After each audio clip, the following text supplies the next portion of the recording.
Saya undang Bapak Ibu Saudara untuk kita bersati ya, kita akan berdoa. Bapa di surga, kami mengucap syukur hari ini Kau berikan anugerah yang selalu baru, dan terima kasih untuk perjumpaan kami antara Engkau. Setiap apa yang kami lakukan Tuhan, setiap apa yang kami lakukan Bapa, Engkau hadir, Engkau ada bersama-sama dengan kami, dan kasih-Mu berikan satu kekuatan buat kami, sehingga kami boleh melakukan pekerjaan-pekerjaan kami tanpa ada beban, tanpa ada kelelahan, karena kuasa yang daripadamu, kasih supranaturalmu memampukan kami. Dan saat ini Tuhan beri kami juga hati seorang murid seperti hatimu Tuhan, yang boleh belajar, boleh menangkap apa yang menjadi isi hati Bapa, sehingga kami boleh ditumbuhkan, kami dewasa, kami menjadi matang di dalam Kristus, kami diubahkan seperti Engkau, dan kami masuk dalam rancangan-Mu yang sempurna untuk menjadi serupa dan segambar dengan Engkau. Dan biarlah Roh Kudus mengurapi setiap kami, dan hadirat Allah menguasai setiap tempat di mana kami saat ini berada, sehingga kami betul-betul bergeser di kesadaran kami apa yang terlalu sibuk dalam duniawi, kami bergeser dalam tempat di mana Engkau berada. Terima kasih Bapa, dalam nama Tuhan Yesus kami berdoa dan mengucap syukur. Amin. Baik, kita sudah membahas kemarin sampai di subbab meleset dari target ya. Dan kemudian kita masuk ke subbab yang ketiga, Bapak Ibu sekalian.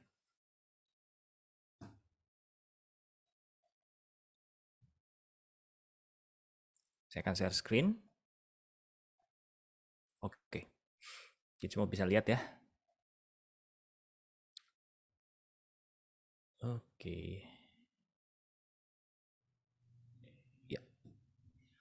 Meleset dari target kemarin sudah kita bahas 2 minggu lalu.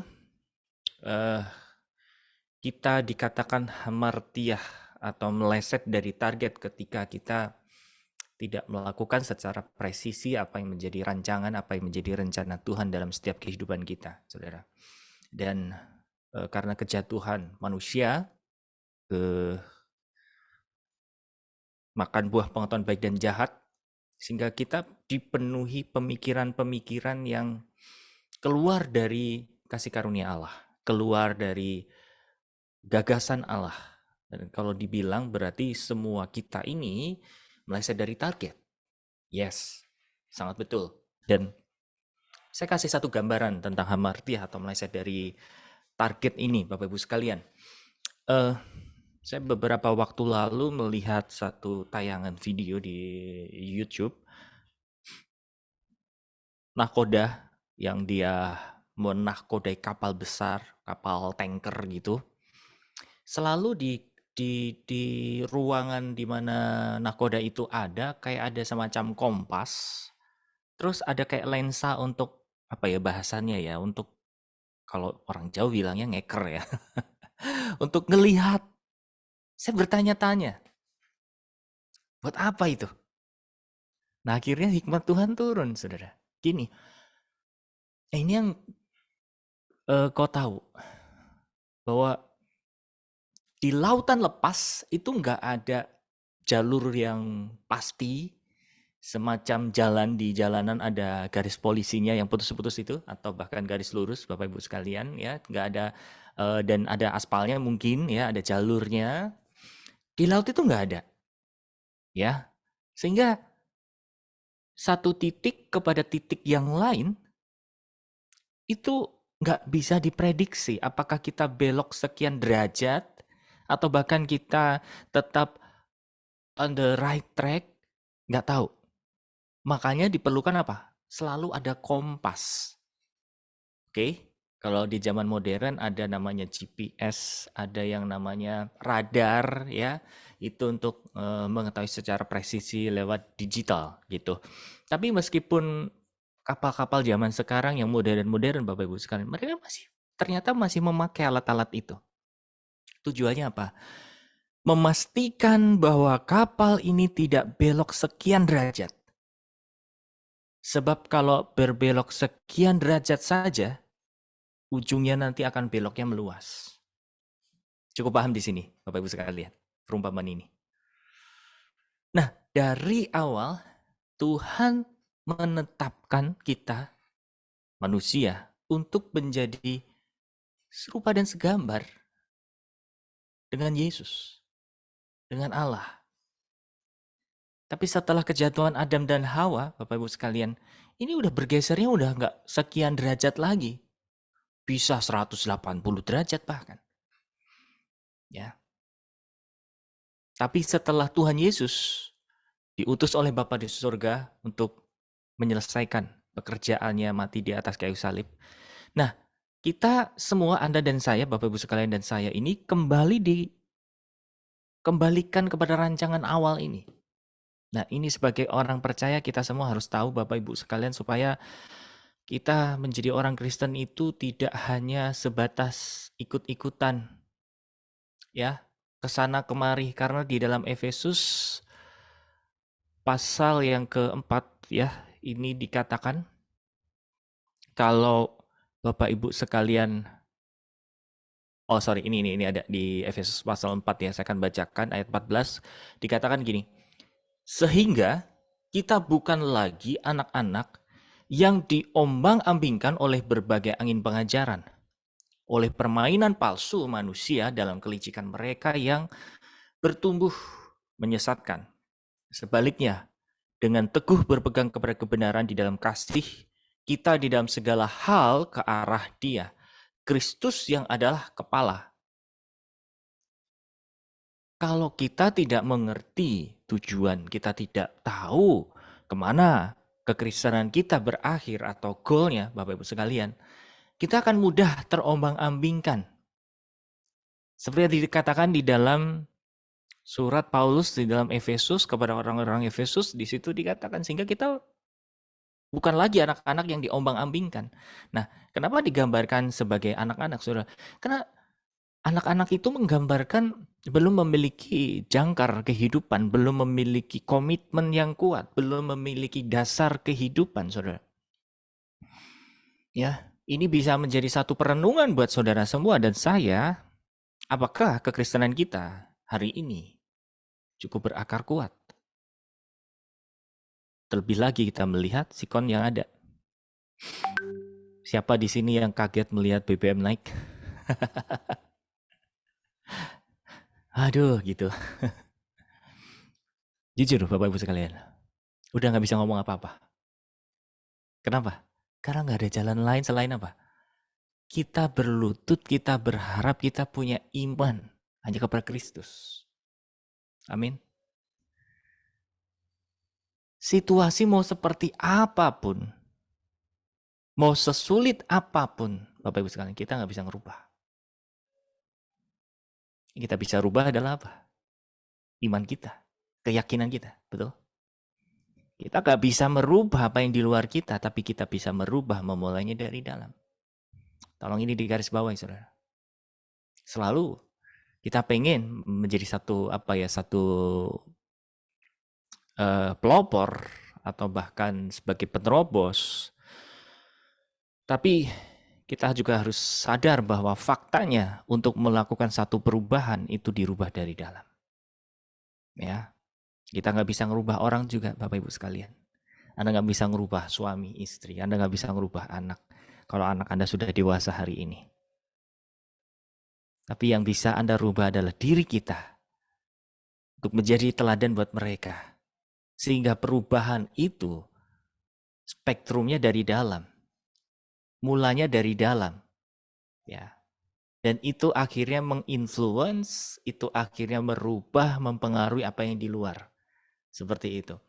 Nah, sama seperti keadaan ini, hari-hari ini kalau kita melihat sesuatu udah sulit, sesuatu yang ya kita sadar di sini yang punya kendaraan cc-nya 1500 siap-siap. Ya, nggak bisa lagi beli BBM yang harga 10.000. Itu sangat berdampak sekali, Saudara. Saya belakangan beberapa bulan ini kan sering PP Jakarta Bandung. Kalau isi bensin Pertalite itu 250.000 aja udah kenyang, maksudnya udah bisa buat PP, Saudara. Ya. Kita coba pakai kendaraan lain yang minumnya itu Pertamax dan Pertamax Turbo. PP berapa? 600.000. Bisa bayangkan, ya. Tapi sekali lagi kita nggak bisa protes terhadap keadaan. Karena kalau kita protes terhadap keadaan, sebetulnya kita sedang protes sama Sang Pencipta. Betul tidak? Gini aja, yang ngatur tatanan dunia dan segala isinya itu kan Tuhan. Sedangkan kita adalah orang-orang kawanan orang-orang yang dikasihi Tuhan. Kita adalah bagian dari surga. Bisa nggak Bapak Ibu Saudara merenungkan satu iman di mana kalau atasan kita maunya ke kanan, ya udah pasti kita akan dibawa ke kanan. Kalau ini dinaikin, pasti nanti berkatnya juga dinaikin. Udah pegang gitu aja. Memang mungkin prakteknya nggak semudah, segampang seperti apa yang saya katakan. Yes, kita terus berlutut sama Tuhan, betul tidak? Tapi mau nggak mau Bapak Ibu sekalian, iman kita turut apa? Diperluas, diperkuat. Amin. Ya, apapun keadaannya. Jadi kalau udah BBM naik, apa-apa semua ikut naik.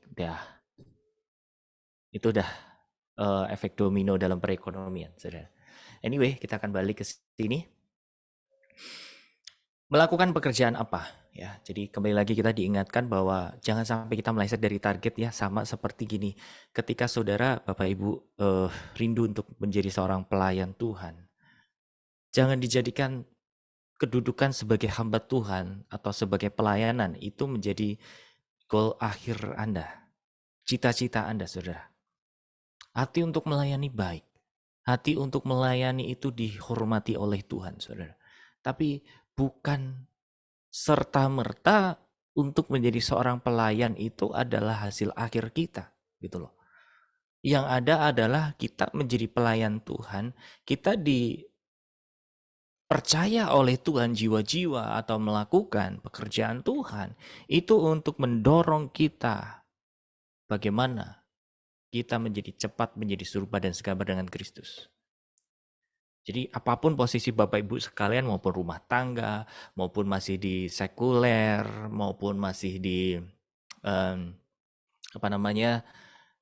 di luang lingkup dimanapun lah, di rumah tangga Bapak Ibu Saudara, tetangga, atau bahkan di dalam dunia kerohanian, pelayanan bukan menjadi satu gambar di mana ketika Anda sudah melayani selesai gitu. Enggak. Dimanapun Anda berada bisa kok melakukan kehendak Tuhan. Bisa kok untuk menjadi saluran berkat. Bisa kok Anda ditumbuhkan untuk menjadi seperti Kristus. Pikir saya dulu juga begitu, saudara. Kalau saya sudah mendekati serupa seperti Kristus, saya pasti akan menjadi pelayan Tuhan. Itu bukan menjadi satu patokan atau tolak ukurnya, saudara. Ya, kemarin kita sudah bahas bahwa gini, lakukanlah setiap pekerjaan sama seperti engkau melakukannya kepada Tuhan. Pegang ayat ini, saudara. Jadi walaupun Bapak Ibu Saudara sekarang lagi masak buat keluarganya, Anda menyediakan makanan buat suami, buat anak-anak, Anda harus membantu keluarga Anda dan lain sebagainya. Rubah paradigma kita bahwa kita sedang melayani, kita sedang menjadi kehadiran Tuhan buat keluarga kita. Yuk, kita diskus sebentar.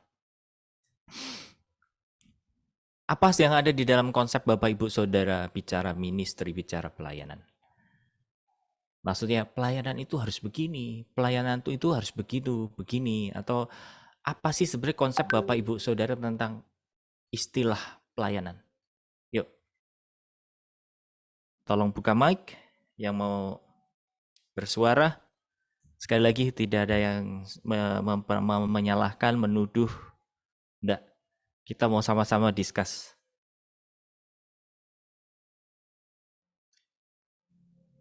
Ayo. Saya tungguin dah. Saya gak akan mulai kalau nggak ada yang bersuara. Saya tinggal ngopi. Saya rindu Bapak Ibu Saudara di kelas pemburidan ini bisa aktif ya. Bukan cuma satu arah Anda menjadi pendengar. Nanti kebanyakan ilmu. Nggak apa-apa kalaupun pendapat Anda selama ini masih salah, justru ketika kita diskusi kan bisa dapat pencerahan gitu loh, ya. Jadi jangan takut kalau merasa ditolak. Ya, siapa? Yuk. Boleh di teks, boleh di chat. Pelayanan menurut Anda itu apa sih? Kayak gimana sih? Harus gimana sih? Apa definisi Bapak Ibu Saudara bicara pelayanan? Saya Pak Boleh Bu? harus bisa berkorban. Bisa berkhotbah, oke. Berkorban, Oh berkorban. berkorban, jadi berkhotbah. Oke, lanjut yang lain yuk.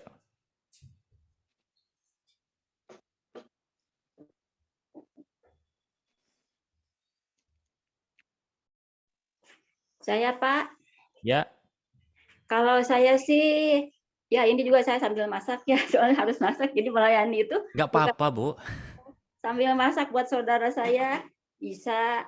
Terus ada yang misalnya nih, ganggu saya, ya mau lagi tidur, lagi padang telepon, minta sharing, ya saya layani, itu menurut saya sih itu. Apa Pelayanan, oke. bisa lakukan untuk anak juga kan sama, misalnya anak pengen pergi, saya mau pemuridan, ya udah, saya nanti pemuridannya, udah yuk pergi dulu gitu. Kalau saya sih pernah Oke. lakukan. Ditunggu Bu ya kiriman masakannya. Hanya ya masak sup ayam bagus. Enggak Bu, jangan serius dikirim nanti. Sambil dengerin ini ambil masak. Oke. Terima kasih Bu Rahel. Ayo, Ya, ada lagi. terima kasih. Ayo. 2 lagi, saya tunggu. Kalau nggak ada yang bersuara nggak apa-apa, kita tungguan. Bapak Ibu nunggu saya nunggu Anda, udah.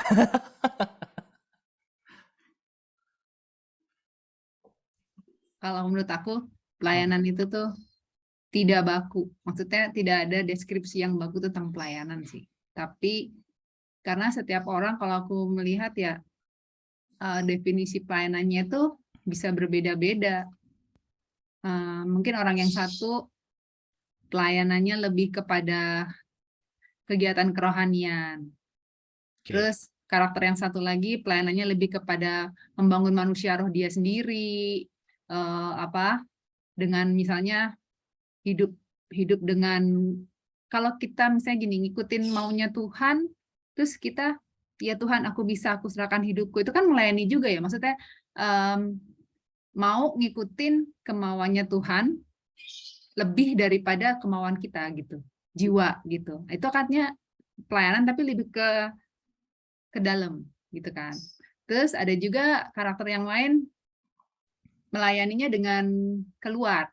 Misalnya dia pelayanan ke ya itu model-model faceless generation, pelayanan yang benar-benar bersifat kelihatan lah gitu.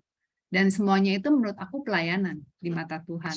Pelayan itu kan pelayanan, artinya kan sebagai pelayan.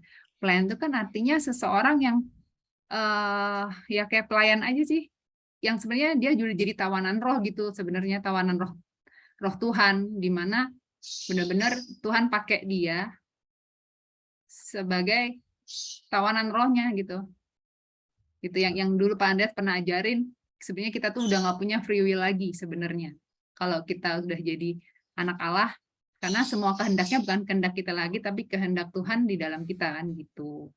Nah, jadi untuk melakukan itu semuanya tuh aku bilang kan macam-macam. Itu aku bilang pelayanan dan berbeda-beda tiap karakter, tiap pribadi, gimana dia sama Tuhan deal-dealingnya gitu. Kalau menurut aku gitu. Oke, thank you Mbak Faye. Yang lain, yuk, satu lagi. 2 lagi juga boleh. Siapa tadi yang bicara? Oh, Bu Meta Vera, silakan. Atau Bu Kristiana tadi. Shalom Pak. Oh ya, silakan Bu. Ya, minta maaf baru gabung ini. Oh, tidak apa-apa Bu. Pak, saya mau ini ya tentang pelayanan ya Pak ya. Itu kalau saya semenjak saya gabung di RTM sangat diberkati memang. Saya terus ambil keputusan saya memang hidup berserah pada Tuhan untuk melayani. Jadi saya tuh kadang kalau dengar teman bilang oh ada saudara yang sakit di rumah sakit, saya datang Pak, saya doakan mereka. Tapi saya tidak mau dikasih uang karena saya pikir saya bukan jual Yesus begitu. Tapi puji Tuhan orang Muslim itu juga menerima Yesus. Terus datang lagi teman ini Pas dia belanja di kios kami, dia bilang dia kakak ipar sakit. Dia orang Muslim juga, Pak. Banyak saya melayani orang Muslim. Saya pergi berdoakan dia. Puji Tuhan dia sembuh. Terus saya pergi Oh, lagi. Jadi saya itu kayak berkelana, Pak. Senangnya untuk melayani. Tapi ya itu, Pak. Proses ini berjalan, Pak. Semakin saya melayani Tuhan, semakin saya diproses dalam keluarga saya. Tapi puji Tuhan bisa melewati. Tapi saya damai sejahtera terus. Karena Tuhan kasih saya air hidup. Selalu saya damai sejahtera. Tidak ada sakit apapun, tidak ada. Jadi semua karena Tuhan itu yang saya mau bertanya. Itukah yang dibilang pelayanan, Kak, Pak? Saya juga mulanya saya bertanya begitu, apakah itu yang dibilang pelayan? Tapi secara itu Pak, saya di rumah juga melayani keluarga juga perlu. Kalau saya mau pergi pelayan di gereja, saya kan dikasih taruh di pendoa syafaat. Jadi setiap apapun saya ditelepon gembala untuk doa ini. Jadi saya bereskan rumah dulu Pak. Saya mencuci piring apa masa-masa untuk suami sudah saya izin suami. Saya mau gereja ada pelayan hari ini begitu. Saat waktu kayak pemuritan gitu, saya usahakan harus atur waktu. Oh jam ini ada pemuritan, apa Pak Doni begitu saya harus atur waktu, apa Pak Gideon, saya harus atur waktu. Oh jam ini aku harus duduk tenang gitu. Begitu Pak. oke. Ini tadi saya rindu Pak Agus, jadi tiba-tiba, oh saya harus ikut pemuritan, saya rindu. Saya rindu Amin. pemuritan jadi, iya Pak begitu Pak. Terima kasih. Oke, terima kasih Bu Kristiana. Yuk terakhir, ada lagi? Saya Pak. Oh, silakan. Saya? Ya, silakan. Belum Pak. Menurut saya sih pelayanan itu apapun bentuknya ya semua hanya skala prioritas, ruang waktu dan segalanya itu menjadi prioritas. Begitu Pak, terima kasih. Oke. Nice.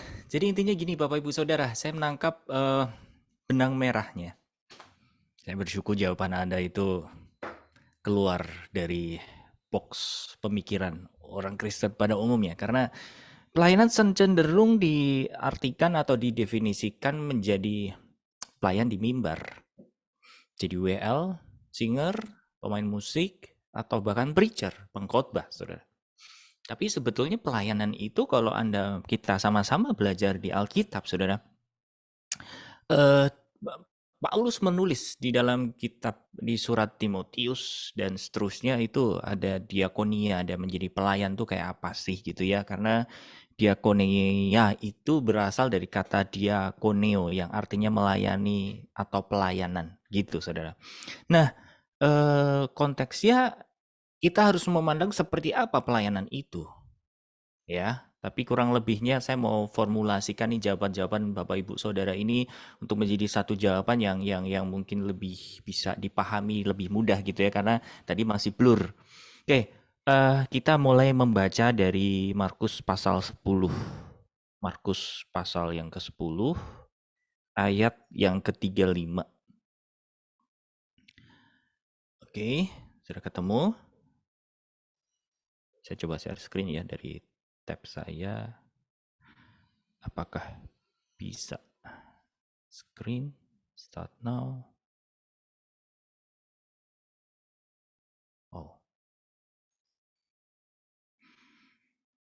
Sebentar.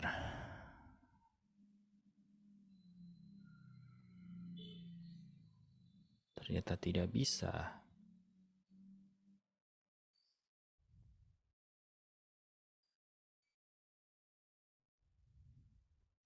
Oh, udah.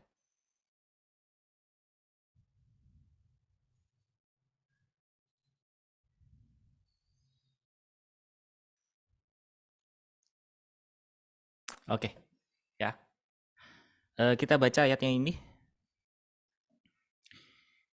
Markus pasal 10 dari ayat 35 ya. Saya bacakan. Lalu Yakobus dan Yohanes, anak-anak Zebedeus, mendekati Yesus dan berkata kepadanya, "Guru, kami harap supaya engkau kiranya mengabulkan satu permintaan kami." Jawabnya kepada mereka, "Apa yang kamu kehendaki? Aku perbuat bagimu." 37, lalu kata mereka, "Perkenankanlah kami duduk dalam kemuliaan-Mu kelak, yang seorang lagi sebelah kananmu dan yang seorang di sebelah kirimu."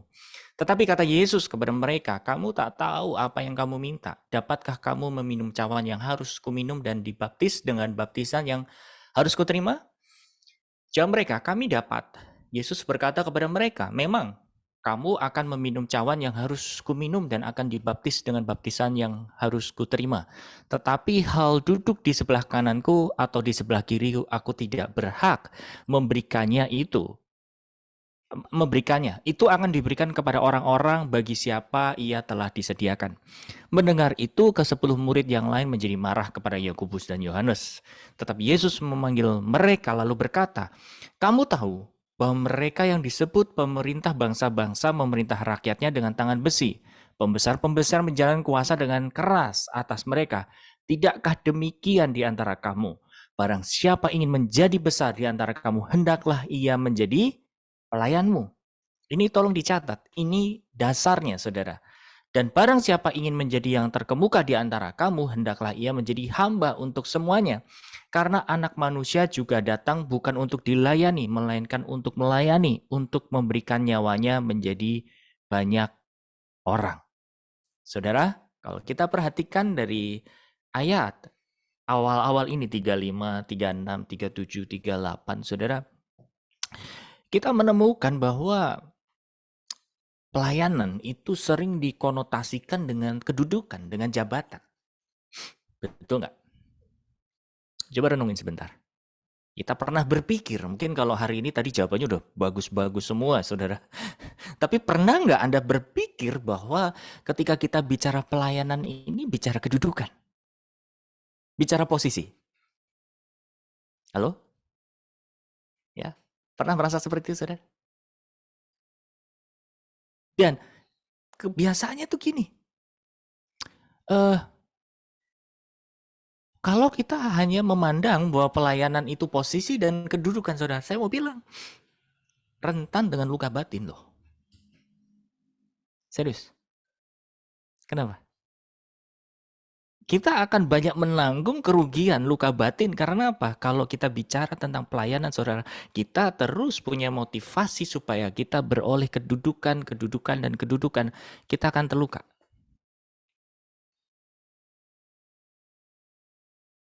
Terlukanya apa? Ketika, saudara, satu, posisi Anda digeser. Oke, yang tadinya mungkin WL, yang tadinya mungkin singer, besok ya kamu jadi usher. Coba bayangin. Saudara, Tuhan izinkan saya ada di dapur gereja lah. Ya, lagi bantu gereja sedang dibangun. Saya sangat setuju dengan penggembalaannya karena mereka sedang merombak gitu loh. Jadi yang tadinya pemusik digeser jadi tim doa. Nanti di tim doa digeser di tim multimedia. Jadi digeser-geser tuh posisinya. Dan tahu nggak apa yang terjadi, saudara? Nggak sedikit yang protes. Nggak sedikit yang teriak-teriak. Artinya apa? Nah, ketahuan ini. Bahwa selama ini berarti kamu melayani di gereja, kamu mengharapkan posisi. Ya. Buktinya apa?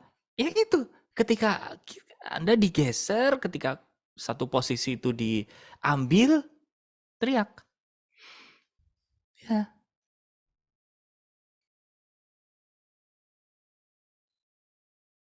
Saya mau bilang gini Bapak Ibu Saudara. Saya masuk RTM itu 2010, mungkin nggak selama, ada yang di sini lebih lama dari saya, tentu pasti banyak. Tapi memulai dari 2010 itu pelayanannya ngapain coba? Jadi usher loh. Ketika ada seminar, dulu almarhum Pak Andreas, biasa yang duduk yang berdiri di depan pintu untuk sapa jemaat gitu loh. Ada satu pribadi, satu orang yang sudah sepuh gitu. Almarhum Pak Peter kalau saudara ada yang kenal di sini. Beliau sama istrinya shalom gitu. Saya dalam arti gini, emang gak ada ya di RTM yang muda gitu, yang lain lah wajahnya. Datang disodori wajah yang gitu terus. Bukan berarti meremehkan, enggak. Sorry Pak Peter. Maksud saya gini, emang nggak ada yang lain gitu? Akhirnya saya menawarkan diri sama beliau, Pak, saya boleh bantu nggak? Ya udah, akhirnya saya ajak yang muda-muda lain. Waktu itu ada Pak Anton, ada Pak Dimas. Kami selalu bergantian. Dah, jadi pernah berada di Asyar, kemudian setiap kali ngelihat Pak Andres mau isi seminar, ada aja itu kendalanya. Salah satunya apa? Mungkin yang masih inget ya, fotokopi materinya kelupaan, diperbanyak. Ya, udah worship, udah doa, minta tolong. Itu di tengah ibadah, saudara. Di situ tergerak lagi. Ya, kok kayak gini terus sih? Ini coba berulang. Akhirnya saya nawarin diri sama Pak Andreas. Pak, kalau boleh deh, saya bantuin.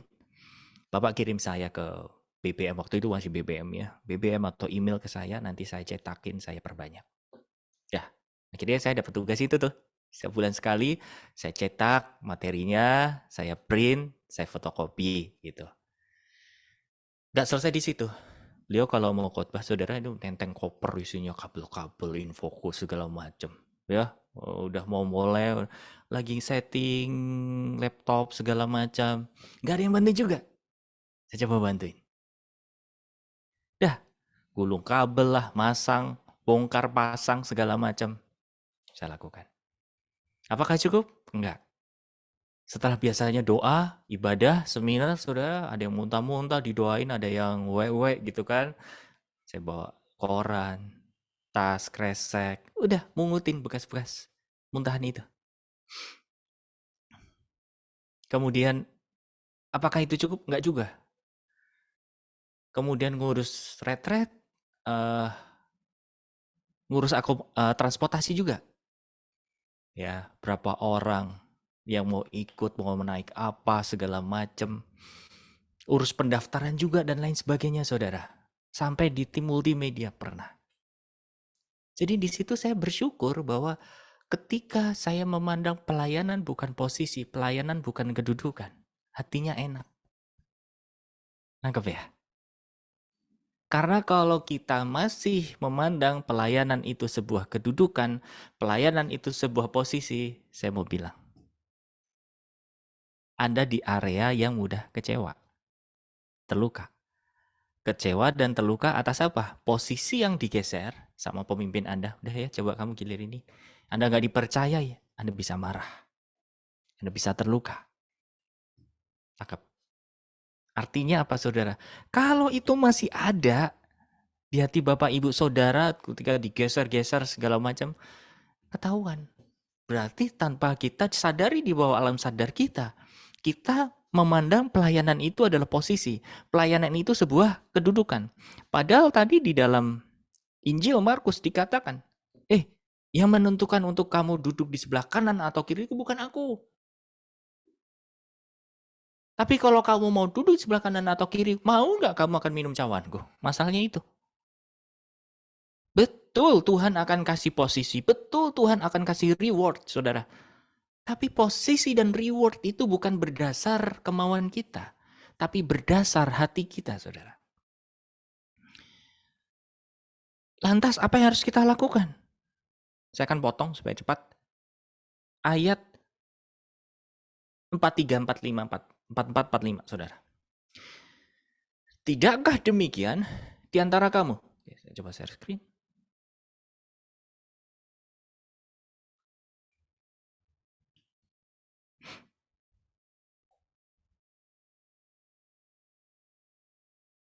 Ya. Di 43 sampai 45 ya. Saya bacakan buat saudara semua. Tidaklah demikian di antara kamu, barang siapa ingin menjadi besar di antara kamu, hendaklah ia apa? Menjadi pelayanmu. Dan barang siapa ingin menjadi yang terkemuka di antara kamu, hendaklah ia menjadi hamba untuk semuanya. Karena anak manusia juga datang bukan untuk dilayani, melainkan untuk melayani. Dan untuk memberikan nyawanya menjadi tebusan bagi banyak orang. Jadi Bapak Ibu Saudara, yang utama di sini harus dipasang untuk menjadi pelayan itu adalah apa? Betul, kedudukan. Tapi kedudukannya bukan untuk menjadi seorang pemimpin. Tapi seorang apa, saudara? Pelayan. Kalau bahasa aslinya agak kasar. Apa, saudara, pelayan itu? Budak. Budak sama pembantu di zaman sekarang beda. Kalau budak itu betul-betul, mohon maaf sekali. Konteksnya itu kayak barang. Kalau dimiliki oleh seseorang, ya udah, nggak digaji nggak masalah. Karena apa? Budak itu ada kepunyaan. Misal saya punya budak 1 gitu ya, atau budak 2, dia beranak pinak. Anak-anaknya ini punya saya. Terserah saya mau manfaatkan apa, segala macam, terserah saya. Sampai segitunya. Tapi kalau pekerja zaman sekarang, pelayan zaman sekarang, atau pembantu atau asisten rumah tangga kan punya hak-haknya apa, saudara? Ya penghidupan yang layak, ya kan? Nggak disamakan sama binatang, kemudian dikasih makan, dan digaji. Kalau budak itu enggak. Jadi saudara, saya mau tarik. Supaya kita punya hati, seorang pelayan adalah apa? Kita itu sebenarnya hambanya Tuhan, budaknya Allah. Terserah Tuhan kita, terserah Bapak kita, Tuhan kita, saudara. Mau ditaruh di depan ya sok, taruh di belakang ya terserah, taruh ke kanan kiri ya udah, gitu loh. Oke, itu yang pertama. Miliki hati seorang hamba. Nah, yang kedua apa, saudara? Pelayanan, kalau kita terus mengarahkan diri kepada kedudukan, posisi, kita nggak akan bisa ngelihat ruang lingkup pelayanan itu sendiri, saudara. Ya. Nah, di Alkitab itu banyak ditulis, terutama di Timotius, di Titus, ya, Bapak Ibu sekalian, kan situ diatur menjadi seorang pelayanan atau diakonia itu harus apa-apa. Intinya gini, pelayan itu memperhatikan kebutuhan orang lain. Kalau dicatat. Yang pertama, kita itu budaknya Allah. Bukan posisi ya, jadi budak ya Bapak Ibu Saudara ya, jangan salah tangkap ya. Posisi kita itu tetap anak. Tapi hati humbleness-nya itu kayak budak gitu loh. Taatnya seperti budak. Yang kedua adalah memperhatikan kebutuhan orang lain. Itu yang dikatakan tadi di ayat 43 sampai 45. Kalau engkau mau menjadi yang besar di antara kamu, jadilah pelayan bagi orang lain, saudara. Jadi ketika Anda tidak memandang pelayanan itu sebagai posisi, sebagai kedudukan, Anda akan dengan mudah untuk melihat mana yang kosong, mana yang bisa kita isi, saudara. Kalau Anda mau melayani, belajar dari hal-hal yang sederhana ini, saudara. Memperhatikan apa? Kebutuhan orang lain. Saya bilang sama teman-teman yang muda, saat kami sharing gitu ya, kami nge-build, kami ngebangun leaders, anak-anak muda, kami cerewet, saya sama istri itu cerewet. Kenapa? Kalau setiap ada event, ada pelayanan, anak muda gitu pasti ada miss. Missnya apa? Detail-detail nanti mau makan apa, pengaturan waktunya bagaimana, segala macam. Itu tuh masih banyak yang lost. Cukup bisa sangat dipahami karena apa? Kehidupannya mungkin dari latar belakang keluarga gitu ya, beda-beda software, beda-beda didikan. Tapi kita ketika bicara tentang pelayanan, saudara, saya dorong mereka untuk gini loh. Baru banget ini kemarin. Saya bilang sama teman-teman, kamu kalau dikasih satu tugas, anggap tanggung jawab perut mereka itu ada di tangan kamu. Tanggung jawab waktu mereka on time, nggak on time, itu sama di kamu. Dengan demikian apa, saudara? Mikirin. Misalkan pagi sebelum pada bangun, udah dipikirin. Ini breakfastnya apa ya? Makannya apa ya? Nanti siang makannya apa ya? Nanti supaya nyampe di tempat tujuan dengan on time, gimana ya caranya ya? Oh, harus mandi jam sekian. Harus bergilir dulu kalau kamar mandinya terbatas. Atau nanti supaya makan siangnya nggak telat, dipikirin dulu sebelum pelayanan. Karena kalau udah mulai on duty, mulai pelayanan semua, pasti sibuk sama jiwa-jiwa yang di depannya, betul nggak? Setelahnya itu apa? Lapar berjemaah. Kalau udah lapar berjemaah, apa saudara? Nggak bisa dipungkiri.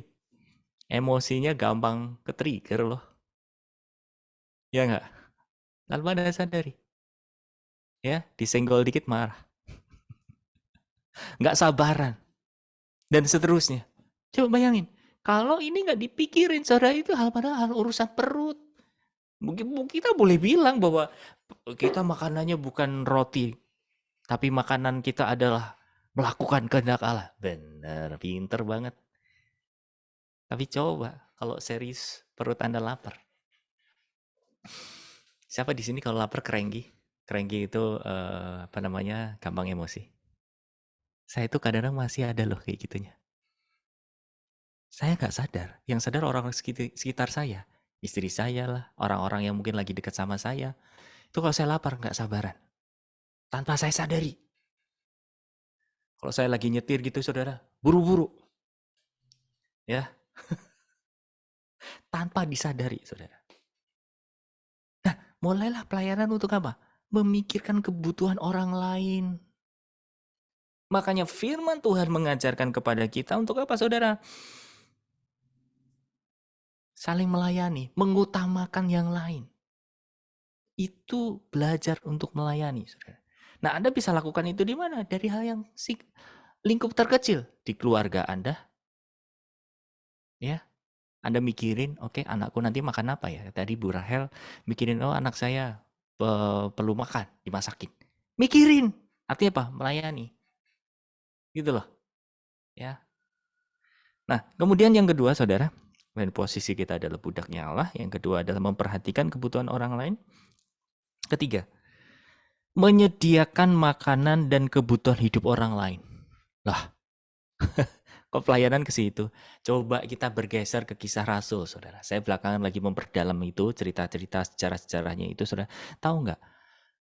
Multiplikasinya era gereja mula-mula di kisah Rasul itu kalau Anda perhatikan di pasal 12 sampai 24 kalau saya tidak salah ya. Itu mengembang dengan pesat karena apa, saudara? Orang-orang yang merasakan cinta kasih Tuhan mendapat berita baik, Injil kebenaran, mereka dimenangkan, akhirnya apa? Mereka membangun komunitas. Mereka membangun seperti kayak kelompok dan seperti keluarga sendiri. Itu terbukti dengan apa? Sampai dia rela menjual ladang, dia rela menjual kepunyaannya. Untuk apa, saudara? Dibagi-bagikan kepada yang lain. Dan menolong orang-orang yang miskin. Dan itu akhirnya disukai banyak orang. Orang akhirnya join, orang akhirnya gabung di situ dan bertambah jumlahnya, saudara. Coba Anda baca lagi tuh di kisah Rasul. Ternyata kita bisa memanfaatkan mikirin orang urusan perut. Dan itu adalah pelayanan. Jadi bersyukurlah di sini kaum ibu-ibu biasanya kalau di pelayanan makanya kadang-kadang heboh sendiri gitu ya. Kita makan apa ya? Besok makan apa ya? Segala macam. Kalau Anda lakukan itu dengan hati yang tulus, hati yang murni gitu ya. Tanpa paksaan, Anda melayani. Oke? Nah, yang keempat adalah mengurus apapun yang dapat melayani kebutuhan orang lain. Jadi bukan soal masalah makanan. Apapun. Nangkep ya di sini Bapak Ibu Saudara. Kalau Anda rindu melayani, Anda rindu menjadi seorang pelayan Tuhan, mulailah dari hal yang kecil-kecil itu tadi loh. Praktekkan dalam kehidupan sehari-harian ya saudara. Jadi kalau boleh saya bilang menjadi pelayan Tuhan itu sebenarnya palu gada. Betul nggak Sam? Jadi bapak iya, jadi suami iya. Jadi yang ngurusin kalau di rumah lagi ada masalah iya. Betul nggak? Ngurusin curhatan ibu-ibu iya. Iya. Kadang-kadang lucu lagi saudara. Saya tuh sampai titik gini loh. Ya ini masih ada kaitannya keluarga sih. Tapi keluarganya sebenarnya nggak jauh. Tiba-tiba ada saudara yang kontak saya. Gus, bisa tolongin saya nggak? Oh kenapa? ini saya tuh punya apa ya, salah lah, dia punya salah beli sesuatu barang gitu. Caranya komplain gimana? Coba, hei, saya nggak ada urusan sama keluarga ini, saudara. Kalau dibilang deket-deket amat juga enggak. Tapi kalian dia punya masalah itu, dia lari ke saya. Saya berapa begini, Anda kan punya anak. Anakku juga maksudnya masih muda gitu loh. Bisa ngelakuin itu. Why? Kenapa harus lari ke saya? Saya tuh sampai ketawa. Saya ngadu tanda petik ya, saya cerita sama istri. Tahu nggak nih? Ini aja kejadian tiba-tiba pagi-pagi di chat sama keluarga ini, dia beli barang salah. Terus nanya caranya gimana dan saya dimintain tolong. Kok dipikir-pikir saudara, itu nggak ada urusan sama saya. Tapi akhirnya ketika saya sadar bahwa saya itu pelayan Tuhan. Bukan berarti pelayan Tuhan itu ngurusin hal yang rohani tok. Yang kayak gini-gini, ya udah, kira dibantu. Karena dengan kita melakukan pekerjaan-pekerjaan yang sederhana itu, Bapak Ibu sekalian, Anda belajar hal yang besar yang Tuhan percayakan buat Anda. Karena di situ Tuhan sedang melihat hati Bapak Ibu Saudara. Sebelum Anda diberi kehormatan tertinggi untuk menyampaikan kabar baiknya, untuk mempresentasikan Tuhan, Tuhan tes. Layak gak nih tak kasih harta? Layak gak nih tak kasih kepercayaan? Karena kalau hati kita tidak siap, Bapak Ibu sekalian, bahaya. Pelayanan bisa menjadi pelarian. Tapi pelayanan bisa menjadi berkat kalau kita apa saudara? Itu tadi, tidak berambisi untuk posisi dan kedudukan. Amin. Bayaran harga kita sebagai seorang pelayan Tuhan itu apa? Kemuliaan dari Tuhan. Loh Pak, bukannya PK? Lagi-lagi nih, Anda akan kecewa.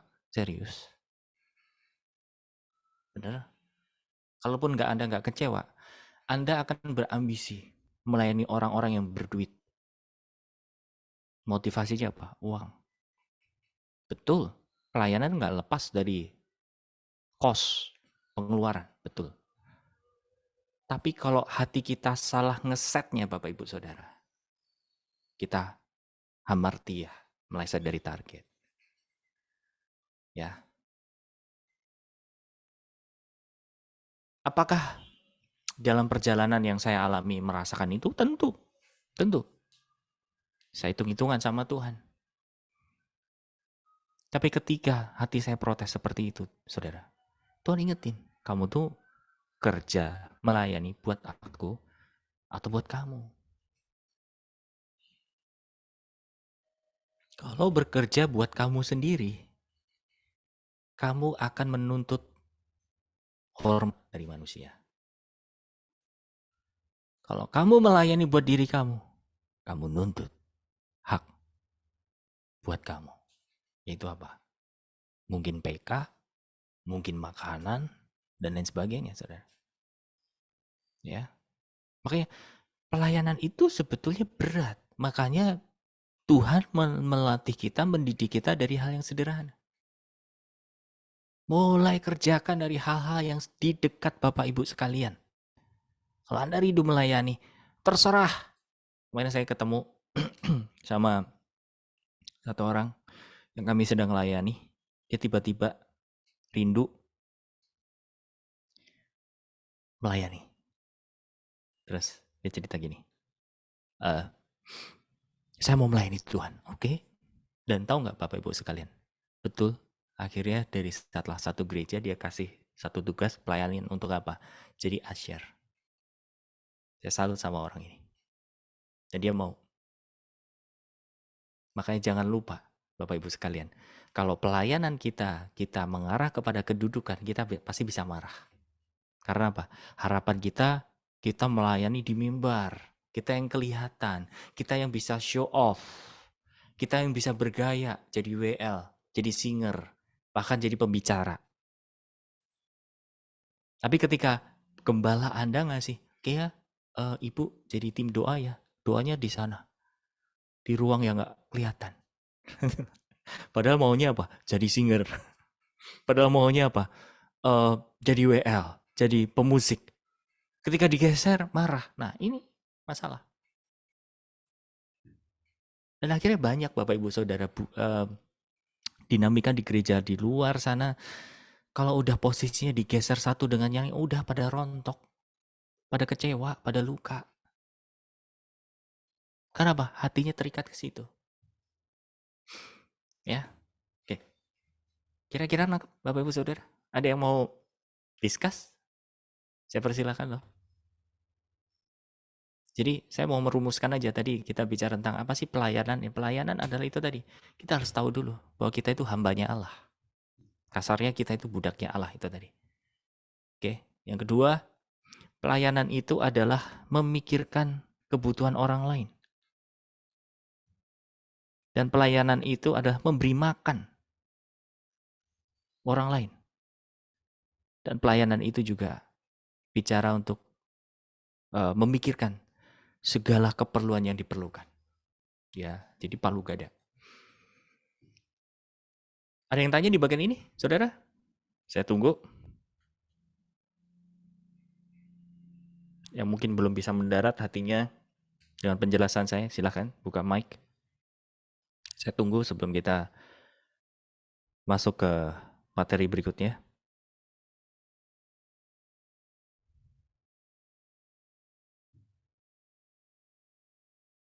Tidak ada? Oke, saya akan lanjut ya. Baik, kembali ke sini.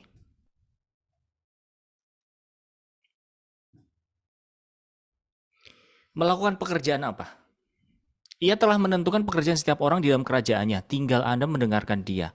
Apa tugas Anda setiap hari lalu menempatkan diri Anda dan bekerja. Jenis pekerjaan Anda tentu tidak sama dengan orang-orang yang masih berdosa. Anda akan diperlengkapi dengan semua fasilitas dan kemampuan bekerja seperti Tuhan Yesus.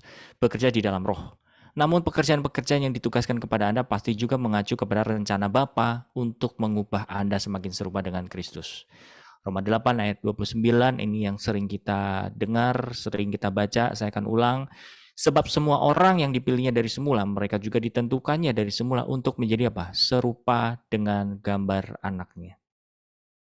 Seperti yang tadi saya jelaskan soal masalah pelayanan tadi, Bapak Ibu Saudara, ketika kita nggak bicara tentang posisi dan kedudukan, sebetulnya Anda dan saya masuk ke dalam ini loh, proses menjadi serupa dan segambar dengan anaknya. Kalau kita mau mengambil posisi sebagai hamba, kita sedang belajar seperti Kristus. Kalau kita mau memikirkan kebutuhan orang lain, memberi makan orang lain, memikirkan segala apa yang diperlukan, saudara, Anda belajar serupa dengan Kristus. Kenapa? Karena Kristus sendiri selama dia masih hidup melakukan itu semua enggak? Tentu. Kalau dipikir-pikir saudara, jadi Tuhan Yesus pada zaman itu sebenarnya perlu nggak mikir orang lain soal masalah makanan?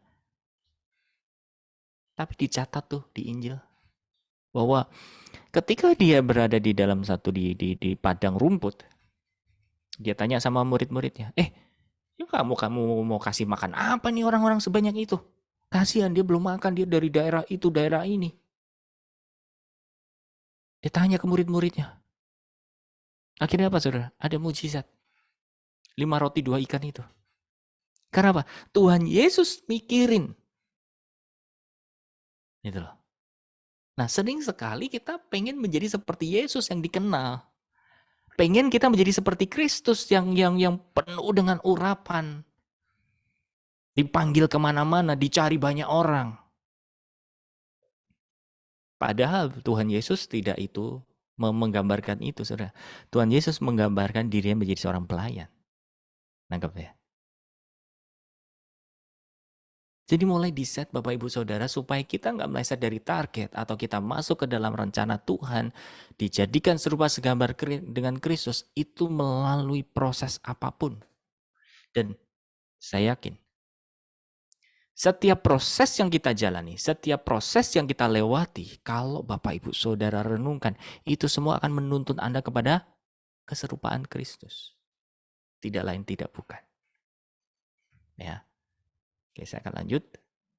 Baca ayat berikutnya.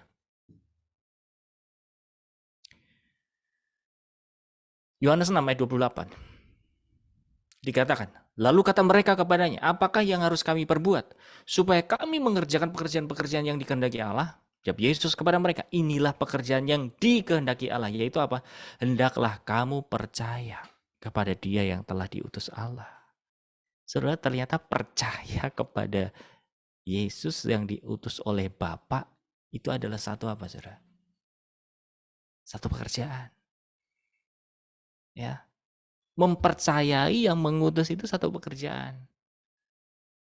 Coba kalau misalkan Anda di dunia pekerjaan, Bapak Ibu sekalian, ketika Anda diutus sama satu perusahaan,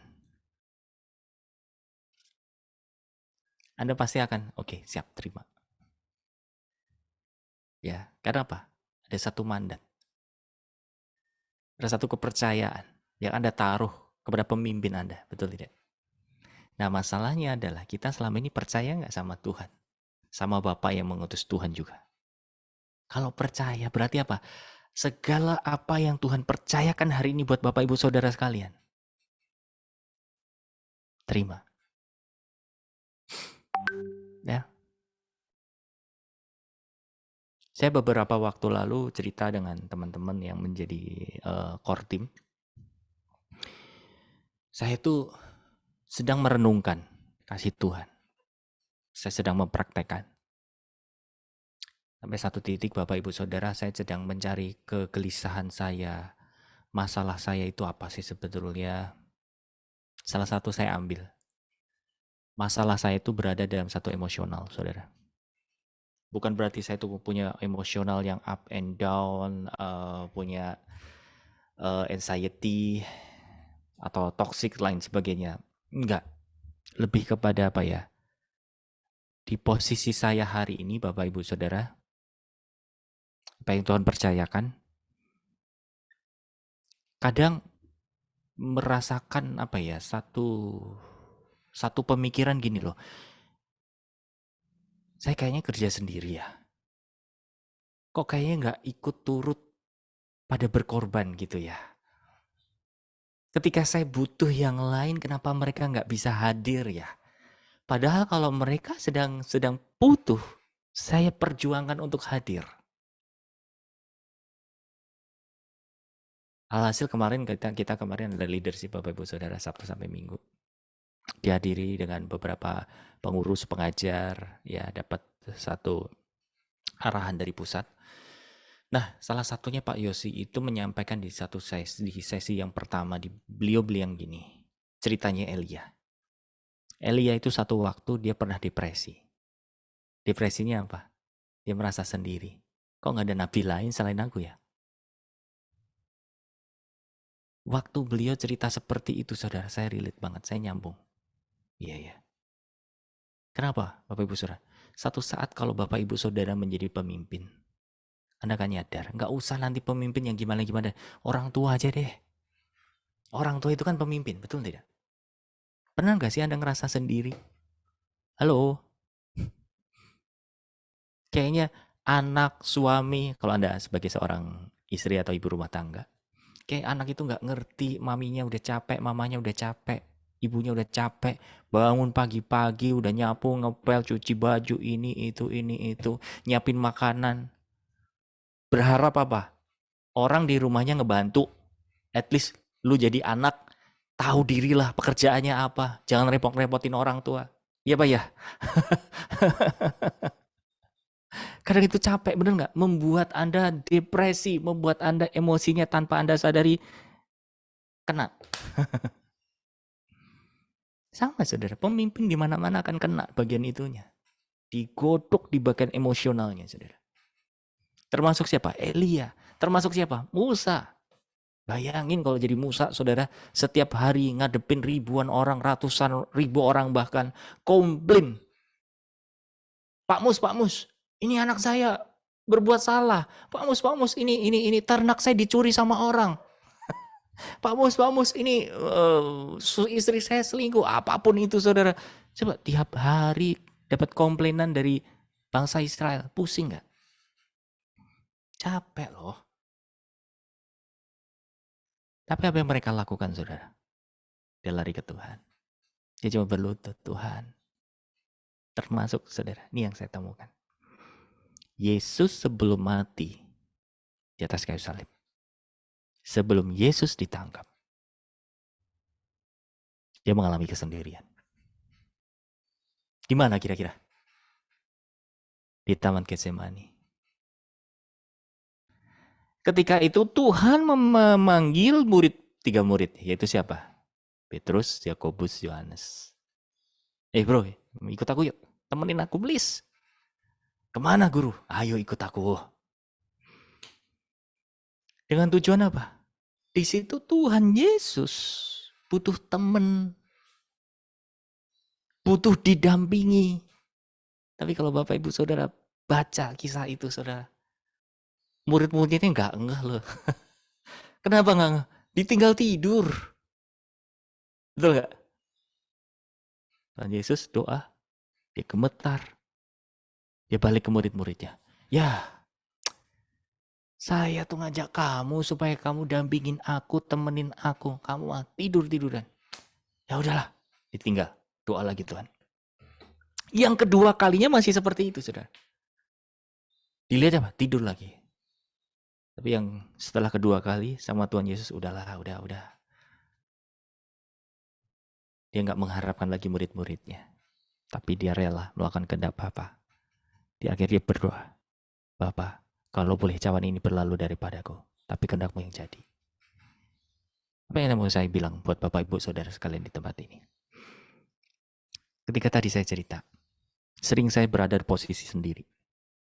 Sering saya berada di posisi yang harus membackup menjadi tanggung jawab teman-teman yang sama-sama berjalan dengan kami.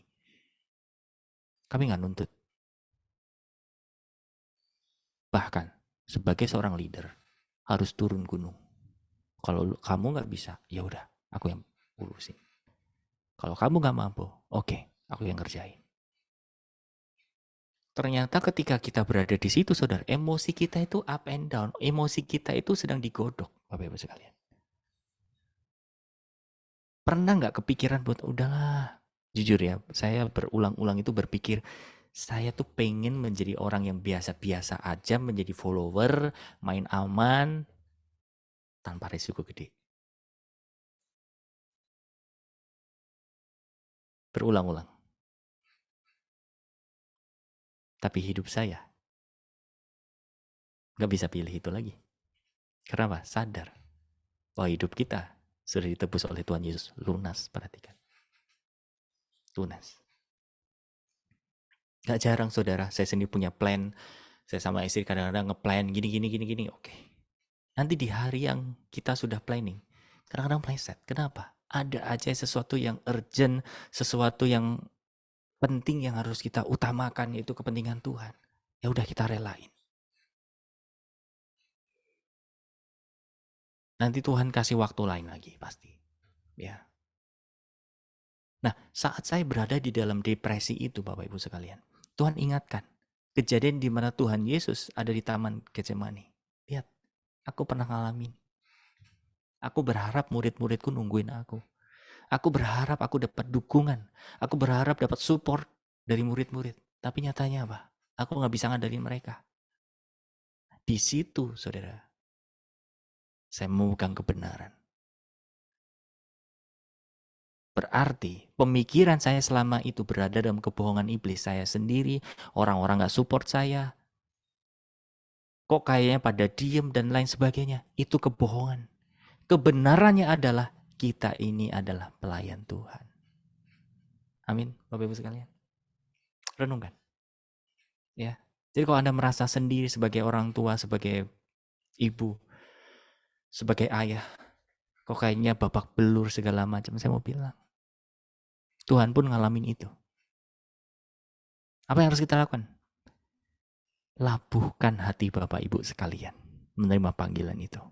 Dan mulai pikirkan. Terus, ketika Anda menjalani ini, Anda sedang diserupakan seperti Kristus. Jadi, menjadi serupa seperti Kristus, sekali lagi, bukan sebuah kedudukan, saudara. Serupa seperti Kristus itu adalah satu proses perjalanan. Pikul salib, mati daging, sangkal diri, ikut Tuhan. Ya. Next.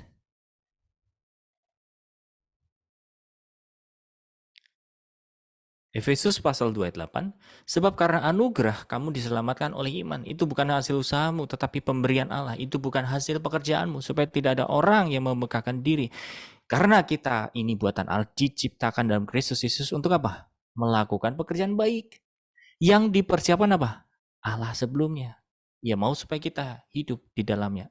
Saudara, kalimat ini luar biasa. Untuk melakukan pekerjaan baik yang dipersiapkan Allah sebelumnya. Artinya apa, saudara? Allah itu punya agenda. Allah itu punya rencana. Jadi pekerjaan baik yang kita lakukan kadang belum tentu itu sesuai rencana Allah. Nangkap di sini. Tapi kalau kita kadang protes, saudara. Saya udah berbuat baik, saya udah melakukan ini, itu, tapi masih ditolak segala macam. Nanti dulu. Jangan-jangan kita nggak dengar apa yang Tuhan mau untuk kita lakukan. Kalau kita melakukan sesuatu yang baik, tapi tidak didasari itu menjadi agenda Allah sebelumnya, itu akan berbuah menjadi apa, saudara? Luka batin. Karena apa? Anda merasa sudah melakukan yang terbaik. Anda sudah melakukan yang excellent. Tapi nggak ada hasil. Tapi kalau dibalik, saudara. Anda sadar melakukan hal yang baik, yang extra mile, yang excellent. Tapi itu dari Tuhan. Walaupun nggak dihargai manusia, nggak dianggap manusia, no worries. Amin, Bapak Ibu Saudara. Ya. Jadi kalau kita marah saat kita berbuat baik, cek juga dalam hati kita. Jangan-jangan nih kita melakukan perbuatan baik karena motif kita. Kita melakukan pekerjaan baik karena apa? Mau kita sendiri. Supaya orang ini begitu, orang ini begini. Bukan atas dasar kehendak Tuhan. Kalau atas kehendak Tuhan, ya nggak dibilang say thanks pun ya udah gitu loh. Bukan berarti membiarkan orang lain nggak tahu terima kasih. Tunggu dulu. Kalau itu anak Anda atau orang yang Anda didik, tegur, nggak masalah. Tapi kalau itu bukan ada urusannya, itu anak, itu orang yang Anda didik, Anda tegur, itu akan bermasalah. Ya. Berikut, Yohanes pasal 6 ayat 27 dikatakan, bekerjalah bukan untuk makanan yang dapat binasa, melainkan untuk makanan yang bertahan sampai kepada hidup yang kekal, yang akan diberikan anak manusia kepadamu, sebab dialah yang telah dimeteraikan Allah Bapa. Dikatakan gini, bekerja bukan untuk makanan yang dapat binasa itu artinya apa? Melakukan agenda Tuhan. Saat saudara tidak menganggap hormat sebagai tujuan Anda, tapi hormat dari Allah, saudara. Anda sedang bekerja untuk hal yang kekal. Jadi untuk membedakan pekerjaan kekal sama pekerjaan gak kekal apa? Motivasi hati kita. Kalau motif kita tulus buat Tuhan, meskipun gak dianggap, meskipun gak diterima, Anda sedang mengerjakan pekerjaan kekal. Tapi sebaliknya, pekerjaan yang kelihatan rohani sekalipun, saudara, sakti sekalipun, saudara, tapi kalau dengan motivasi, nothing buat Tuhan, itu tidak kekal. Karena apa? Bau daging. Kita punya motif. Saat apa yang kita hasilkan, gak dapat penilaian orang. Saat apa yang kita lakukan, gak dianggap sama orang. Kita jadi terluka. Karena apa? Kita mengerjakannya dengan kekuatan kita, saudara. Bukan dengan kekekalan. Lanjut.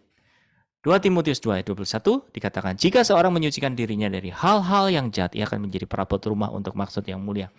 Ia dikuduskan, dipandang layak untuk dipakai tuannya dan disediakan untuk setiap pekerjaan yang baik. Remuka kemarin, minggu lalu, hari Kamis ya, saya pimpin. Waktu doa saudara dapat ini. Jadi hari-hari ini Tuhan tuh sedang cari perabot rumah yang bisa dipakai, tahu nggak? Dia lagi cari. Kenapa? Ada pekerjaan besar di hari-hari ini, saudara. Ya, makanya apa yang harus kita lepas? Apa yang harus kita tinggal? Hal yang kelihatan itu permainan daging yang membuat kita itu galau, atau bahkan kita bikin baper segala macam. Tinggalkanlah. Ayo, fokus lagi sahabat Tuhan. Ya, supaya apa? Tuhan pilih saudara semua menjadi perabot-perabot rumah yang mulia, yang dipakai untuk setiap pekerjaan yang baik. Sama seperti saudara, kalau punya piring, punya perabot bagus, ya, ada yang buat keseharian, ada yang memang disimpan untuk nanti kalau ada tamu, gitu kan? Nah, kita mau jadi yang mana? Ya. Jadi kalau kita mau sering dipakai atau kita jadi perabot yang disayang-sayang gitu, ya berfungsilah buat surga, saudara. Nah, tapi bagaimana Pak supaya kita bisa berfungsi? Mulai punya hati seorang hamba itu tadi. Nggak banyak ngeles, nggak banyak hitung-hitungan sama Tuhan, saudara. All out. Fokus hanya kepada Tuhan. Melakukan hal-hal yang kita lakukan dengan apa? Dari hati. Supaya menghasilkan kekekalan. Oke, berikut. Anda akan dilatih pula oleh Roh Kudus untuk menyadari bahwa sebenarnya yang melakukan pekerjaan-pekerjaan pelayanan itu bukan Anda sendiri. Seperti Tuhan Yesus yang ada di dalam Anda, seperti dahulu Tuhan bekerja, tapi dia sadar yang bekerja di dalam dirinya adalah Sang Bapa sendiri. Ya, jadi kalau kita masih merasa bahwa apa yang kita lakukan, apa yang kita kerjakan itu adalah kekuatan kita, ya itu akan lelah, saudara. Ya. Kalau dipikir-pikir, jujur ya, hari-hari ini sering saya berada titik kurang tidur, lelah, segala macam. Tapi ternyata hari demi hari gitu Bapak Ibu. Hal itu nggak bisa saya hindari. Saya mesti harus gerak, saya harus mesti ini, itu, segala macam. Tapi bukan berarti nggak mengasihi diri sendiri, enggak. Saya juga harus care diri saya supaya nggak lelah, supaya nggak sakit, segala macam. Saya harus tahu diri kapan saya harus duduk diam di bawah kaki Tuhan dan lain sebagainya. Tapi kalau kita sedang berada di dalam satu musim extra mile, mau nggak mau harus ngeset kesadaran bahwa oke Tuhan, yang memampukan bukan aku, tapi Engkau. Karena saudara kalau kita mikirin kita yang bergerak, kita capek beneran. Dan itu bikin kita bisa burn out. Burn out itu kita bisa merasa lelah. Kita pengen meninggalkan itu. Ya. Tapi kalau kita sadar bahwa yang melakukan itu adalah kasih karunia Tuhan dan Tuhan sendiri yang memampukan kita, saya percaya Anda akan berada di dalam pelampung kasih karunia itu dan bisa melakukan kehendak Tuhan. Ya. Dan kasih karunia Tuhan serta kuasa supranatural itu bisa turun buat Bapak Ibu Saudara. Ya. Lanjut, Matius pasal 10 ayat 8. Sembuhkanlah orang sakit, bangkitkanlah orang mati, tahirkanlah orang kusta, usirlah setan-setan, kamu telah memperoleh dengan cuma-cuma. Karena itu berikanlah pula dengan apa? Cuma-cuma. Artinya apa, saudara? Kita menjadi murid Yesus. Masuk dalam satu agenda Tuhan. Supaya apa? Kita memuridkan orang-orang lain. Nah, saya dorong di sini Bapak Ibu Saudara yang sudah mengikuti pemuridan mungkin 5 tahun yang lalu atau bahkan 10 tahun yang lalu. Renungkan. Semestinya kalau dilihat dari usia, kalau Paulus bilang ya, kamu itu harus jadi pengajar. Kenapa belum? Cek lagi, saudara. Jangan-jangan apa? Kita suka dongeng dari hamba Tuhan dengerin firman sebagai pelarian, which is good sih. Daripada apa? Ada pelariannya ke hal yang negatif. Tapi tidak bisa dibenarkan pula kalau apa? Kita maunya masuk tok, nggak mau keluar. Ya.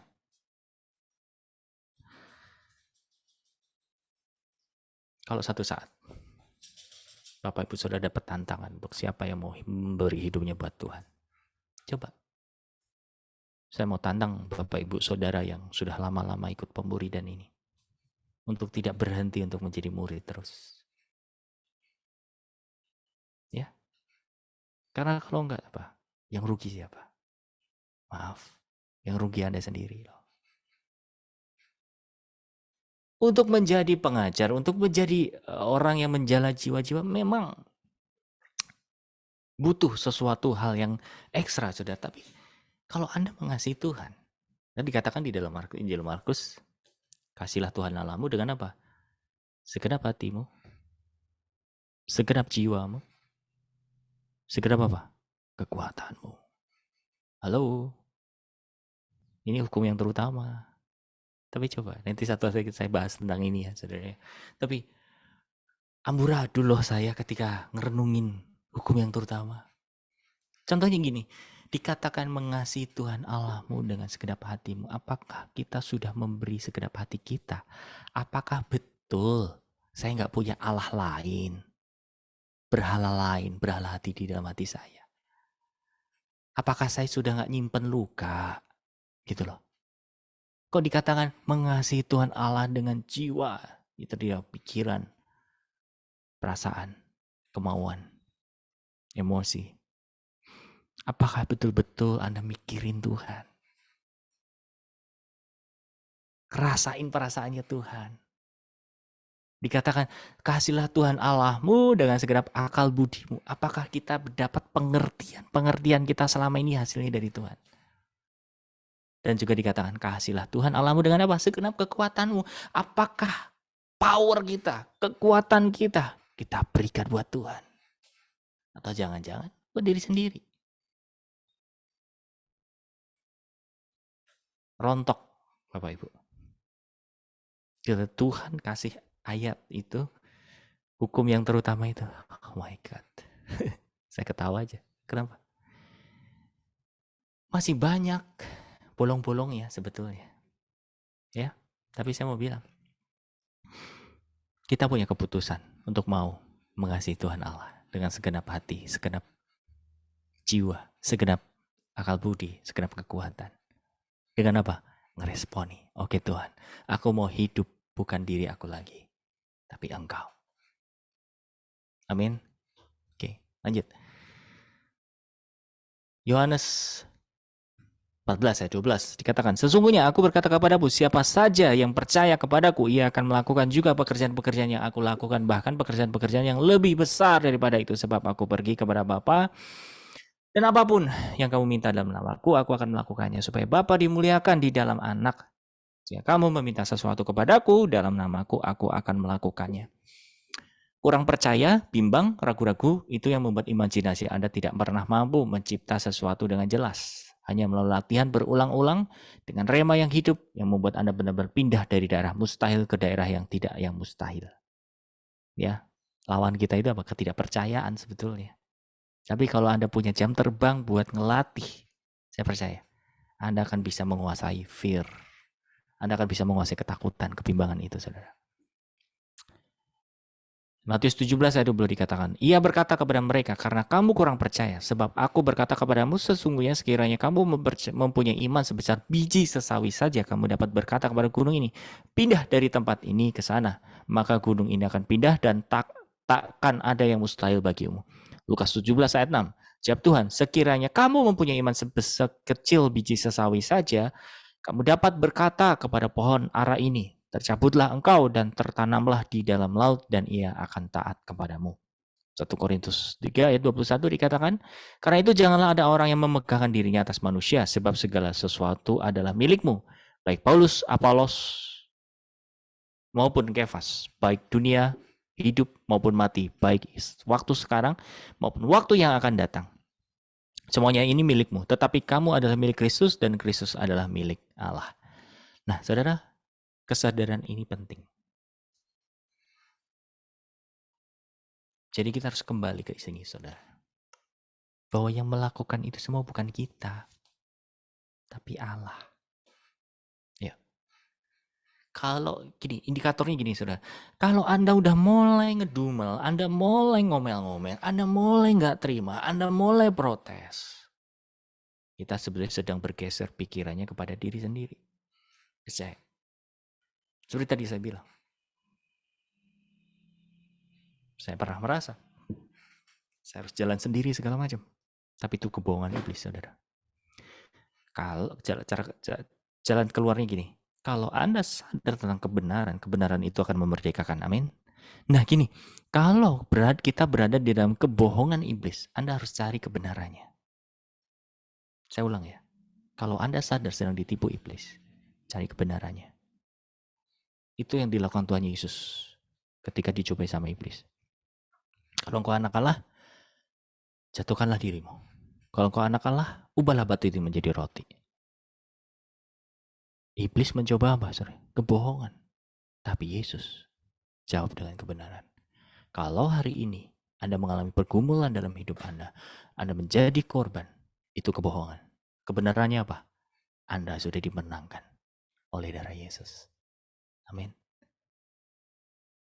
Kalau hari ini Anda dibohongi sama iblis, keraguan, kebimbangan, apapun itu, saudara, pegang kebenaran. Kebenarannya apa? Tuhan memerdekakan engkau. Selalu dua hal ini, saudara, Anda pakai menjadi orang Kristen. Kalau Anda sadar sedang dibohongin, jawab kebohongan itu dengan kebenaran. Ya, sering sekali kita dengar kesaksian orang. Oh, saya dulu begini, saya dulu begitu. Artinya apa? Hidup dalam kebohongan. Kalau sekarang ada perubahan, berarti apa? Anda dibenarkan. Kebenarannya apa? Ceritakan itu. Amin. Jangan cuma cerita kejadiannya, kejadiannya, oh luar biasa, saya disembuhkan dari sakit. Enggak salah. Tapi kalau Anda mau orang lain terberkati, ceritakan kebenarannya. Ya. Next. Bagaimana Tuhan dapat berkata bahwa Anda dapat memindahkan gunung maupun pohon-pohon dengan memerintahkan mereka pindah, bahwa Anda membangkitkan orang mati, tahirkan orang kusta, mengusir setan-setan, bahkan pekerjaan-pekerjaan yang lebih besar dari orang yang dia telah lakukan. Bagaimana Paulus bisa berkata segala sesuatu adalah milikmu, baik rasul-rasul, dunia, hidup, mati, waktu sekarang dan yang akan datang. Itu terjadi karena posisi Anda telah dipulihkan menjadi anak Allah. Nah, ini masuk dalam rencana Tuhan. Yang tadinya hamartia, yang tadinya meleset dari target, Anda dikembalikan kepada targetnya Allah. Semua tinggal tergantung kepada kemauan Anda memindahkan kesadaran Anda dari manusia biasa menjadi kesadaran sebagai keluarga Allah. Percayalah, Anda dalam proses dijadikan seperti Kristus semata-mata karena bilang begitu adalah Allah Bapa, Roh Kudus, dan Tuhan Yesus sendiri. Jadi dapat disimpulkan bahwa pekerjaan Allah Bapa yang utama ialah apa? Mengubah Anda menjadi seperti anaknya. Tangkap ini Bapak Ibu sekalian. Karena apa? Bukti nyatanya Tuhan Yesus diutus oleh Bapa mati di atas kayu salib. Supaya identitas Anda sebagai orang berdosa berubah menjadi anak Allah. Yesus dalam proses itu Anda dilatih bekerja seperti Tuhan Yesus dan pada waktu bersamaan membawa orang lain masuk juga ke dalam proyek Allah Bapa untuk menjadikan mereka seperti Tuhan Yesus. Nah, ada pertanyaan?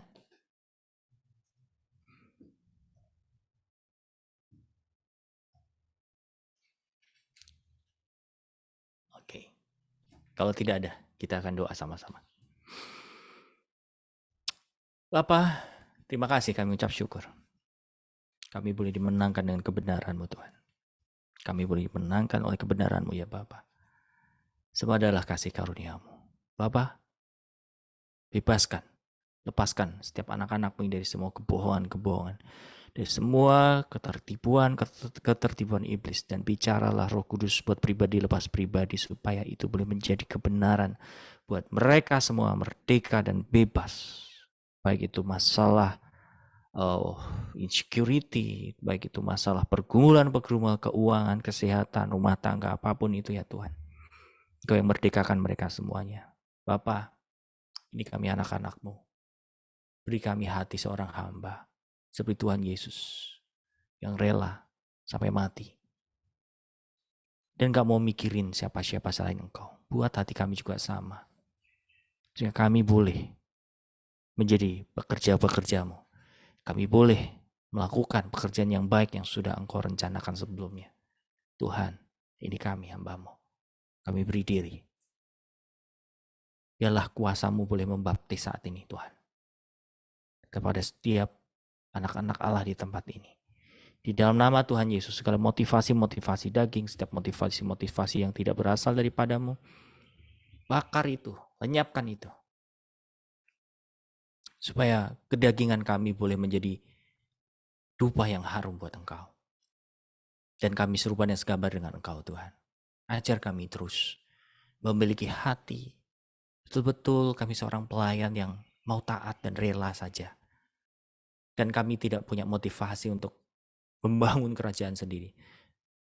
Dan berharap sama penilaian orang. Berharap sama hormat dari manusia.